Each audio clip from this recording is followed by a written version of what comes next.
Hey guys, wanted to spend just a few minutes with you discussing um, the questions to letters from a Birmingham jail. Sorry, letters from the Birmingham jail by Dr. Martin Luther King Jr. You were supposed to have read this, and initially you had to answer several questions on let's see here, page 137, and then I had you answer the questions on page 138 and 139. But on my last instructions, I told you to hold on to those questions and that we would discuss them in class. At the time, I was expecting and hoping to be able to be back in class today. Unfortunately, I was not able to do that. So I'm just going to go over these questions with you. So make sure you have your paper with your questions from pages 138 and 139 in your Rhetoric Alive book. And we're just going to go through them and talk about them a bit, and then I want you to go ahead and put your finishing touches on your answers and hand them in. Okay? So let's go through that. So you were supposed to read letters from the Birmingham jail. Sorry, letter from Birmingham jail. Okay. Let me try this again. Letter from Birmingham City Jail by Martin Luther King Jr., which is a very significant piece of, I guess you would call it, literature in a sense, a very significant work that was done in the not too distant past. We're talking the 1960s. It's not that long ago. Your grandparents would remember this. You should ask them sometime. If you have living grandparents, you need to ask them about this. Do they remember the civil rights movement? Do they remember Martin Luther King Jr.? They should. So take the time to do that when you get a chance. It's not that long ago, and it's a very important letter that he wrote. Martin Luther King Jr. was, as you know, a civil rights activist. He led the fight against the racism that was so prevalent in the early 1900s. It was real. I mean, black people were very blatantly and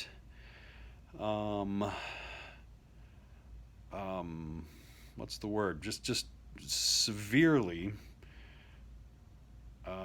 persecuted, and there was just a lot of bias and racial oppression against black people in the early 1900s. I mean, it was terrible. There were lynch mobs. They would lynch black people. They would kill black people for no reason other than that they were black. They had separate water fountains in certain places, especially in the South, where white people would drink from such and such a water fountain, but the black people had to drink from a different one. There were separate bathrooms for black people and white people, separate schools. Policies like when you were on a bus, if you were a black person and you were sitting in a seat and a white person came on the bus, and if there were no more seats left, you had to get up and let the white person sit in your seat. I mean, things like that, just real racial oppression. Black people had very limited opportunities. There was a very real, very strong,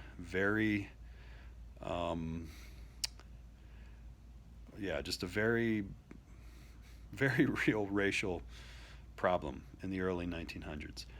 So anyway, Martin Luther King Jr. is leading the charge against this. He's leading the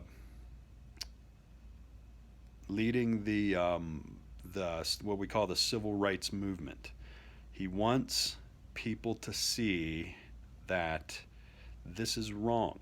This is unjust. Black people are being treated wrongly. They're being, it's just it's not just. That was his argument. It was wrong.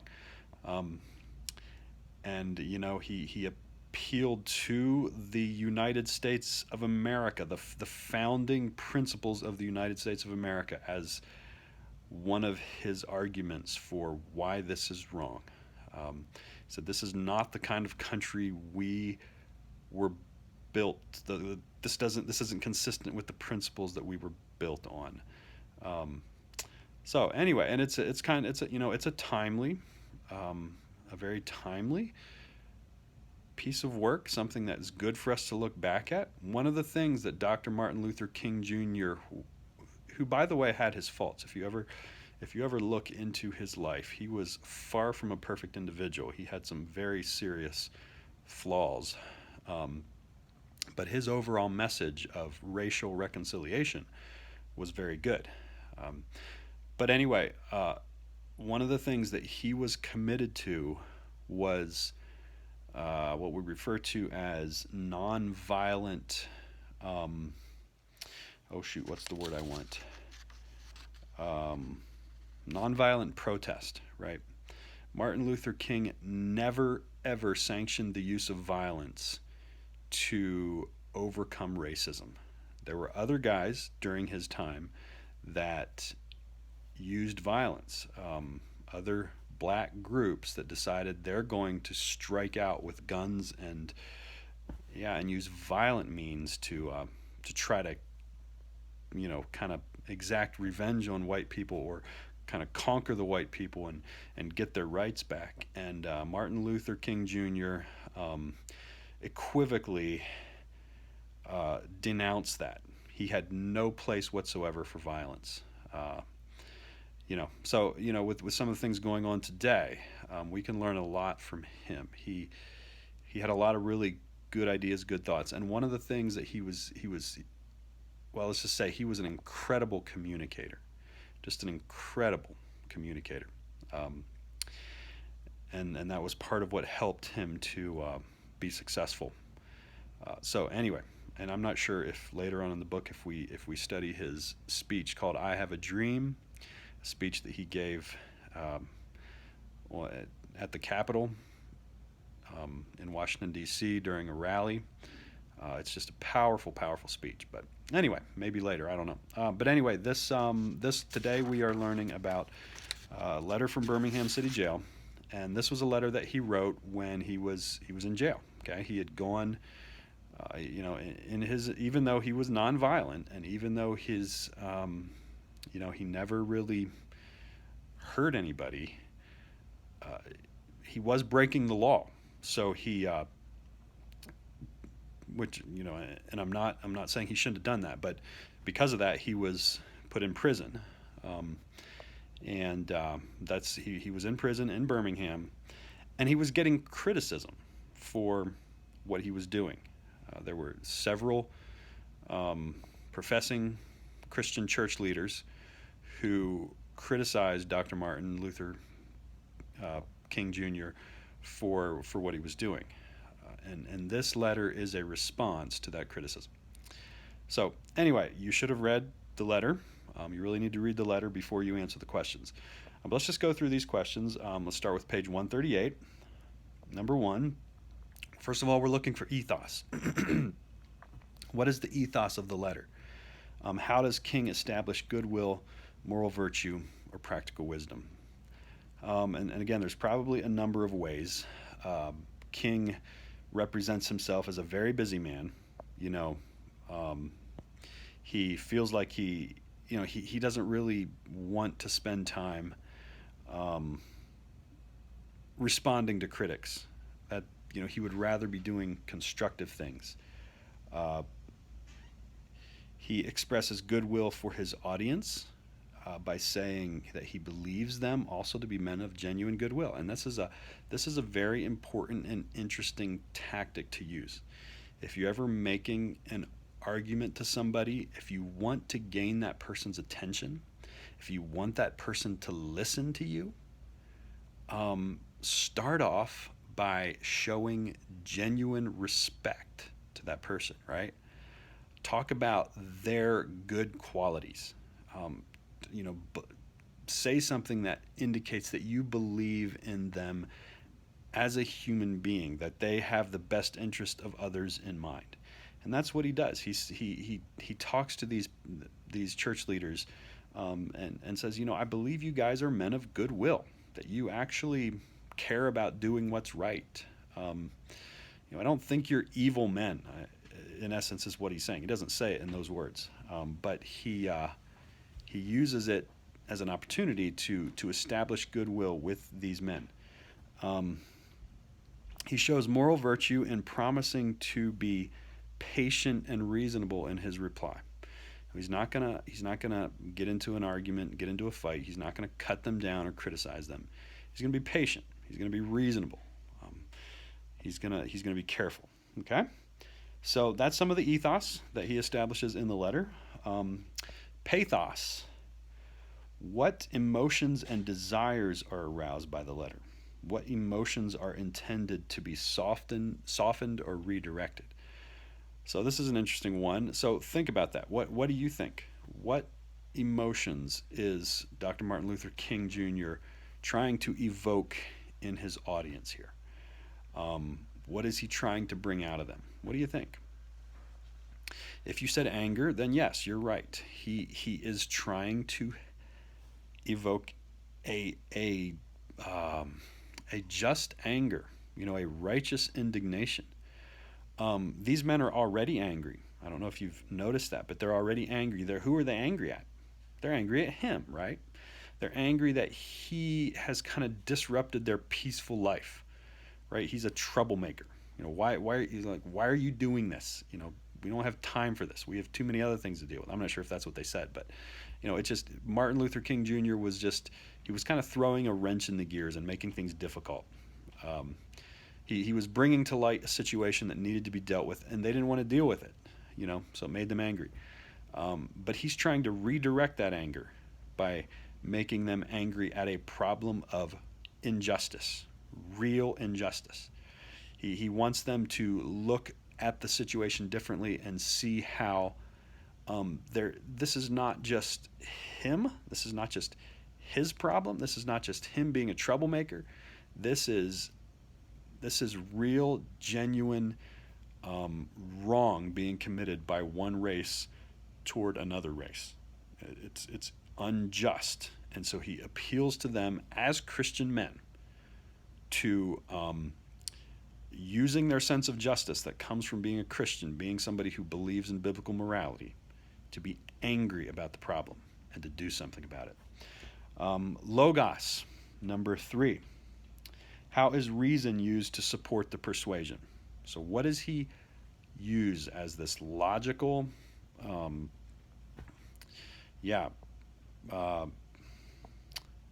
intellectual reasoning? What does he do to try to persuade them? There's many examples of this, so you could have a lot of different things. He makes a comparison between himself and biblical figures, so he uses this kind of logic from the Bible. He compares himself to the Apostle Paul and the prophets in the Old Testament, so he kind of uses that as a logical. He kind of makes this comparison to that. I would say he also, one of the things that he really appeals to is again, and I already mentioned this, is the founding documents of our nation. This is so interesting because today with the protesting and the things that are going on, the anti-racist rhetoric and things that are out there, they're not appealing to the principles of the foundation of our country. They want to do away with those principles. They think the whole system is just corrupt and rotten and we need to destroy it and burn it down and start over. Martin Luther King Jr. didn't do that. He appealed to guys like Thomas Jefferson and the founding fathers of our nation. Now, again, you could say, well, those guys were racist too, and maybe they were. But the principles that they wrote down, the things that they put in the Declaration of Independence and in the Constitution of the United States of America, were principles that clearly taught that all men are created equal, that no one should be able to enslave someone else. No one should be able to oppress someone else because of their race. That was a clear principle in the founding documents of our country. Now, unfortunately, the people of our country, including the founding fathers, didn't always uphold that. And to this day, you can make the argument that we don't always uphold those founding principles, right? We sometimes fail to do what those founding principles tell us to do. But that doesn't change how good those principles are.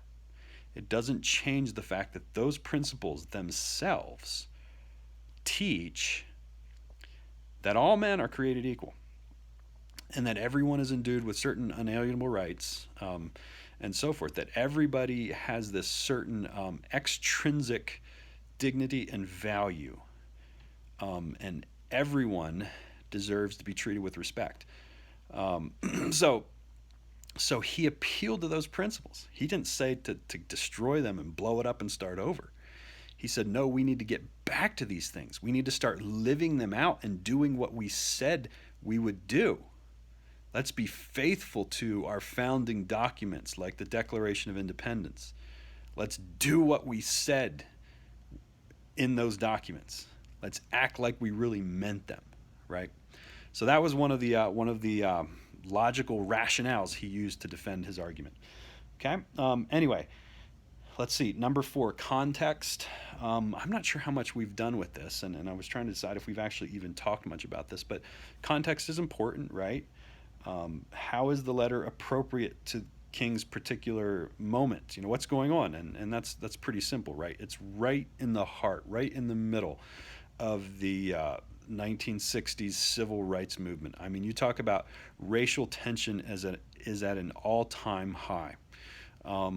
There's all kinds of peaceful protests going on, all kinds of things, and it's right in the middle of this, and so this is a very appropriate and very timely document for what was going on during that time. Um, what does this letter reveal about society's values? Number 5. I would say there's, again, you're kind of having to read into what's going on behind the scenes. What is Dr. King exposing? What is he showing are the values of the American people during this time? And one of the, or at least these particular American people, and one of them seems to be that they just don't want the boat to be rocked, right? They want things to stay the same. They don't want to deal with racial injustice. They just kind of want all the troublemakers like Dr. King and the other peaceful protesters to just go away. They want things to just be like they've always been. They obviously don't care enough about the problem to do something about it. In fact, they not only do they not care about the problem, they care more about making the problem go away. So they criticize Dr. King, right? So obviously they don't have as much concern about what's going on as they should. Number 6, what unstated messages are within the letter? I'm sure there's a variety of things, but probably one of the big things is just plain hypocrisy, right? Now, he doesn't get to, there again, if you're going to point out somebody's hypocrisy and you say it, that's probably going to be offensive, and it's going to cause them to become defensive. Like, don't accuse me of being a hypocrite, right? But if you can make it an underlying message that sort of becomes apparent as the person reads it, sort of as an unstated message, it's going to do more than if you just come out and say it.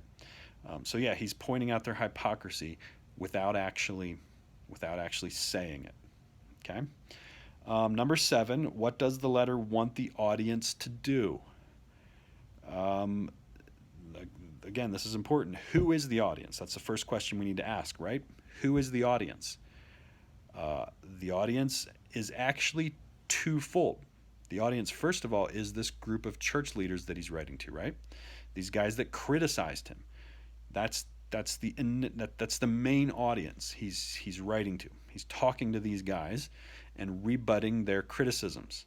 But there's something about this letter that shows us that is not the only audience. All right, and this is important. What kind of a letter is it? It's an open letter, right? So that means, or well, what is an open letter? An open letter is a letter that's open to everyone, right? It's a public letter. So he's writing this letter to these church leaders, but he's putting it out there in the public for everyone to see.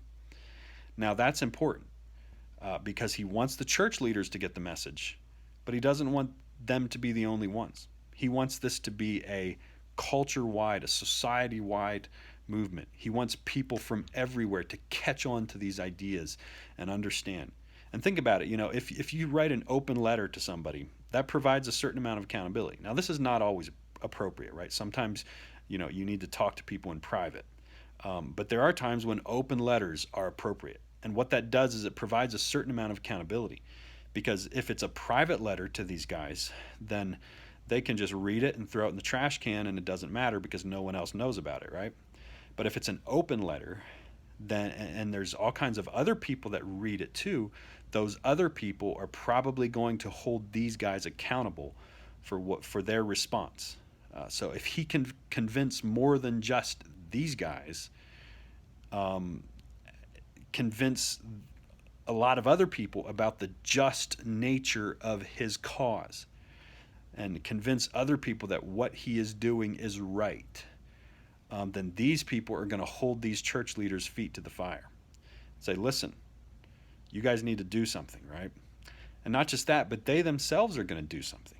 If he can convince multitudes of people that his cause is a just cause, they will hopefully do something. So that's ultimately what he wants, right? He wants to stir his audience to action. He wants them to do something about the problem. Okay? He wants them to join the struggle for freedom, right? To join the struggle for racial equality. So anyway, that's the answers to letter from Birmingham City Jail. Anyway, so make sure you fine tune your answers there, and you don't have to. By the way, you don't have to write just what I said. There's multiple and sometimes more than what I said for these answers. So please feel free to have your own thoughts and have your own ideas and so forth for these answers. So if you came up with something different than me, it doesn't mean you're wrong, right? So anyway, make sure you hand those answers in to my tray. And Trenton, you can just take a picture of it and email it to me or something. As far as homework is concerned, I'm going to have you guys read a speech from Ronald Reagan. Ronald Reagan was another incredible communicator, a very, very important man. And again, this speech is given in very recent history. In fact, it was given during my lifetime, right? I know you guys think I'm old, but I'm not that old, okay? Anyway, it was given in 1987. Your parents were most likely alive during this time. Yeah, they were. Anyway, the speech is called Mr. Gorbachev, Tear Down This Wall. It was a speech that Ronald Reagan gave standing in front of the Brandenburg Gate in Berlin at the tail end of the Cold War. Now, I don't really have time to get into all the context here because there's so much, and it's very interesting. And those of you that were in history class, I think we might have talked about it some last year, but the year before in particular, and we'll probably get into it some again. Yeah, no, not this year. This year is Bible, or is church history, sorry. But in American history and in world history, we talk about this. It's a very significant event. We have this major conflict going on between the United States and the Soviet Union, and it was a conflict that never actually escalated into an actual war between our two countries. There were other wars that broke out in other places. But we did not go to war with Great Britain and actually shoot at them or bomb them or anything like that. So that's why it's called the Cold War. We had this cold tension between the two of us where we were just scared of each other, right? And threatening each other with nuclear bombs and stuff like that. and there was a lot going on, and there was a wall in Berlin that was kind of symbolic of the whole thing, uh, and there were people trapped behind that wall, living in a communist regime.